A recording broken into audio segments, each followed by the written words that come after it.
ನಮಸ್ತೆ. ಚೆನ್ನಮ್ಮನ ಅಂತಿಮ ದರ್ಶನಕ್ಕೆ ಕಾಯ್ತಾ ಇದ್ದೀರಾ, ಏನು ಅನ್ನಿಸ್ತಾ ಇದೆ ಸರ್? ತುಂಬ ದುಃಖನೂ ಆಗ್ತಾಯಿದೆ, ಹೇಳ್ಕೊಳಕ್ಕೂ ಆಗ್ತಾಯಿಲ್ಲ. ತುಂಬ ಹೊತ್ತಿಂದನೂ ಕಾಯ್ತಾ ಇದ್ದೀವಿ, 5 ಗಂಟೆಯಿಂದನೂ ಕಾಯ್ತಾ ಇದ್ದೀವಿ, ಬರುತ್ತೆ ಅಂತೇಳಿ. ತುಂಬ ಹೇಳ್ಕೊಳಕ್ಕಾಗದೆ ಅಷ್ಟು ದುಃಖನೂ ಆಗ್ತಾಯಿದೆ. ಯಾಕೆಂದರೆ ನಾನೇ ಒಂದು ಎಕ್ಸಾಂಪಲ್ಲು. ಅವರಿಂದ ತುಂಬ ಹತ್ರದಿಂದ ನೋಡಿ ಅವ್ರ ಜೊತೆ ಕೂತ್ಕೊಂಡು ಊಟ ಮಾಡಿರೋಂಥ ವ್ಯಕ್ತಿ ನಾನು.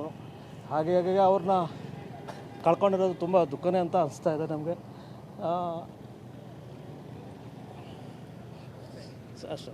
ಹಾಸನದ ಮಗಳು, ಹಾಸನದ ಮಗಳು, ಹಾಸನ ತಾಲೂಕು, ಹಾಸನನ ದೇಶದಲ್ಲಿ ಹೇಳಿರೋವಂಥ ಮಾಜಿ ಪ್ರಧಾನಿ ಮಂತ್ರಿಗಳಾದ ದೇವೇಗೌಡರ ಪತ್ನಿ ಅಂತ ಹೇಳ್ಕೊಳ್ಳೋಕ್ಕೆ ನಮ್ಮ ರಾಜ್ಯಕ್ಕೆ ಭಾಳ ಹೆಮ್ಮೆ ಆಗುತ್ತೆ. ಅದನ್ನ ಎಷ್ಟು ಹೇಳಿದ್ರೂ ಆಗೋದಿಲ್ಲ. ನಾವು ಈಗ ರಾಜ್ಯದ ತಾಯಿನ ಕಳ್ಕೊಂಡಂಗೆ ಆಗಿದೆ. ಇದ್ರ ಮುಂದೆ ಇನ್ನೇನು ಹೇಳಬೇಕು ಅಂತ ಗೊತ್ತಾಗಲ್ಲ. ಸರ್, ಇವತ್ತು ನಾವು ಬೇಲೂರು ತಾಲೂಕು ಚೀಕ್ನಳ್ಳಿಯಿಂದ ಬಂದಿದ್ದೀವಿ ನೋಡಬೇಕು ಅಂತೇಳಿ ಅಮ್ಮನವ್ರನ್ನ. ಬಟ್ ನಮಗೆ ಇದನ್ನೆಲ್ಲ ನೋಡಿದಾಗ ಈಗ ಮಾಧ್ಯಮದಲ್ಲಿ ಅಮ್ಮನವ್ರು ತೀರೋಗೋದ್ರ ಮೊನ್ನೆ ನಮಗೆ ಭಾಳ ನಿನ್ನೆ ದುಃಖ ಆಯಿತು. ಬಟ್ ಅವರು ಒಂದು ಪುರುಷನ ಹಿಂದೆ ಒಬ್ಬ ಮಹಿಳೆ ಇರ್ತಾಳೆ ಅವನ ಸಕ್ಸಸ್ಸಿಗೆ ಅಂತ ಹೇಳೋದು ನಿಜವಾಗ್ಲೂ ಸತ್ಯ ಮಾಡಿಕೊಟ್ಟಿದ್ದಾರೆ. ಯಾರೇ ಆಗಲಿ ಅವ್ರು ಬದುಕಿದ್ದಾಗ ಅವರು ಇದು ಗೊತ್ತಾಗಲ್ಲ, ಅವ್ರ ಕಾಲವಾದ ನಂತರ ಅವರ ಒಳ್ಳೆಯ ಗುಣಗಳು ಗೊತ್ತಾಗುತ್ತೆ. ಅವರು ಈ ದೇಶಕ್ಕೆ, ರಾಜ್ಯಕ್ಕೆ ಒಂದು ಆದರ್ಶ ದಂಪತಿ ಅನ್ನೋದು ಇವತ್ತು ತೋರಿಸ್ಕೊಟ್ಟಿದ್ದಾರೆ. ಒಂದು ಸಂಸಾರನ ಹೇಗೆ ನಡೆಸಬೇಕು, ಒಂದು ಸಂಸಾರದಲ್ಲಿ ಅಣ್ಣ ತಮ್ಮದಿರು, ಅಕ್ಕ ತಂಗಿಯರು, ಮಕ್ಕಳು ಮತ್ತು ಸೊಸೆಯಂದಿರು ಹೇಗಿರಬೇಕು, ನಾವು ಎಲ್ಲ ಒಗ್ಗಟ್ಟಾಗಿದ್ದಾಗ ಈ ರಾಜ್ಯ ಒಗ್ಗಟ್ಟಾಗಿರುತ್ತೆ. ಎಲ್ಲ ಬಡವರಿಗೆ ಹೇಗೆ ಸಹಾಯ ಮಾಡ್ಬೋದು, ಈ ದೇಶದಲ್ಲಿ ಎಲ್ಲರೂ ಹೆಂಗೆ ಬದುಕ್ಬೋದು ಅನ್ನೋದನ್ನ ಈ ಹಾಸನ ಜಿಲ್ಲೆಯಲ್ಲಿ ಹುಟ್ಟಿ ಒಬ್ಬ ಮಣ್ಣಿನ ಮಗ, ಒಬ್ಬ ಸಣ್ಣ ರೈತನ ಕುಟುಂಬದಲ್ಲಿ ಹೋಗಿ ಇವತ್ತು ಪ್ರಧಾನಿ ಆಗೋ ಮಟ್ಟಕ್ಕೆ ಬೆಳೆದಿದ್ದಕ್ಕೆ ಈ ಚೆನ್ನಮ್ಮನವ್ರದ್ದು ಅರ್ಧ ಅದರಲ್ಲಿ ಶ್ರಮ ಇದೆ ಅನ್ನೋದು ಇವತ್ತು ಎಲ್ಲರಿಗೂ ಗೊತ್ತಾಗ್ತಾ ಇದೆ.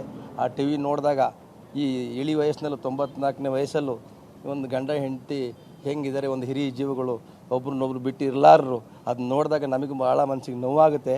ಈ ಥರನೂ ಇದೆಯಾ ಅನ್ನೋದು ನಾವು ಕೇಳ್ತಿದ್ದು ಕತೆ ಪುರಾಣಗಳಲ್ಲಿ, ಈ ಆದರ್ಶ ದಂಪತಿಗಳಿಗೆ ಗಂಡ ಹೆಂಡತಿ ಇದ್ದರು ಅಂಥೇಳಿ. ಆದರೆ ಈ ಹಿರಿಯ ಜೀವಿಗಳು ಇವತ್ತು ಒಬ್ಬರನ್ನ ಬಿಟ್ಟು ಒಬ್ಬರು ಇರ್ತಿಲ್ಲ, ಊಟ ಮಾಡಬೇಕಾದ್ರೆ ಒಟ್ಟಿಗೆ ಊಟ ಮಾಡ್ತಿದ್ರು ಅಂತ ಮಾಧ್ಯಮಗಳಲ್ಲಿ ನೋಡಿದಾಗ ನಮಗೆ ತುಂಬ ನೋವಾಯಿತು. ಆ ದುಃಖ ಭರಿಸುವಂಥ ಶಕ್ತಿಯನ್ನು ದೇವರು ಅವ್ರ ಕುಟುಂಬಕ್ಕೆ ಕೊಡಲಿ.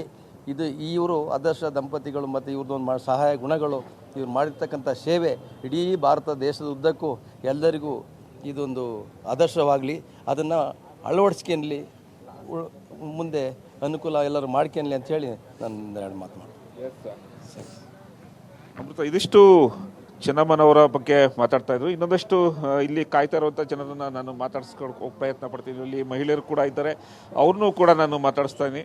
ಮೇಡಮ್, ಪಾರ್ಥಿವ ಶರೀರ ಬರ್ತಾ ಇದೆ ಚೆನ್ನಮ್ಮನವ್ರದ್ದು, ಅವರ ಅಂತಿಮ ದರ್ಶನಕ್ಕೆ ಕಾಯ್ತಾ ಇದ್ದೀರಾ? ನಾವು 5 ಗಂಟೆಯಿಂದ ಕಾಯ್ತಾ ಇರೋದು ಸರ್. ತುಂಬ ದುಃಖ ಆಗ್ತಾ ಇದೆ. ನಿನ್ನೆ ಸಂಜೆಯಿಂದನೂ ತುಂಬ ದುಃಖ ಆಗ್ತಾ ಇದೆ. ನಮ್ಮ ಮನೆಯವರು ಅದೇ ಪಕ್ಷದಲ್ಲಿರೋದು, ಹಾಗಾಗಿ ಈಗ ಇಷ್ಟವರೆಗೂ ಕಾಯ್ತಾ ಇದ್ದೀವಿ. ಹಾಸನದ ಮಗಳು, ತುಂಬ ದುಃಖ ಅಂತಿಮ ಆಗ್ತಾ ಇದೆ. ದರ್ಶನಕ್ಕೆ ಹಾಸನಕ್ಕೆ ಪಾರ್ಥಿವ ಶರೀರ ಬರ್ತಾ ಇದೆ, ಫೀಲ್ ಏನಾಗ್ತಾ ಇದೆ? ಒಂಥರ ಅಮ್ಮ ಒಂದು ಫೀಲ್ ಆಗ್ತಾ ಇದೆ ಸರ್. ತುಂಬ ಒಳ್ಳೆ ಜನ ಅಂತೆ, ತುಂಬ ಫೀಲ್ ಆಗ್ತಾ ಇದೆ ನಮಗೂ. ಅದಕ್ಕೆ ನಾವೇ ಇಷ್ಟೊತ್ತಕ ವೆಯ್ಟ್ ಮಾಡ್ತಾ ಇರೋದಲ್ವ. ತುಂಬ ಒಳ್ಳೆ ಜನ, ತುಂಬ ಒಳ್ಳೆ ವ್ಯಕ್ತಿ, ಈ ಥರ ಎಲ್ಲ. ಮತ್ತು ಅಪ್ಪಾಜಿ ನೋಡಿದ್ರು, ದೇವೇಗೌಡ ಅಪ್ಪಾಜಿ ನೋಡಿದ್ರು ಬೇಜಾರಾಗ್ತಾ ಇದೆ.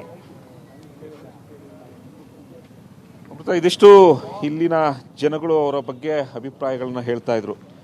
ಆದರೆ ಮನೆ ಮಗಳನ್ನು ಕಳೆದುಕೊಂಡಿದ್ದೀವಿ, ಹಾಗಾಗಿ ನಮಗೆ ಎಲ್ಲರಿಗೂ ಕೂಡ ದುಃಖ ಇದೆ. ಆ ದುಃಖ ಭರಿಸುವ ಶಕ್ತಿಯನ್ನು ಅವರ ಕುಟುಂಬಕ್ಕೆ ಕೊಡಲಿ ಅನ್ನೋದು ಕೂಡ ಇಲ್ಲಿನ ಜನರು ಹೇಳ್ತಾ ಇರೋಂಥದ್ದು. ಅಮೃತ, ಥ್ಯಾಂಕ್ ಯು ಸ್ವಾಮಿ ತಮ್ಮೆಲ್ಲ ಮಾಹಿತಿಗಾಗಿ.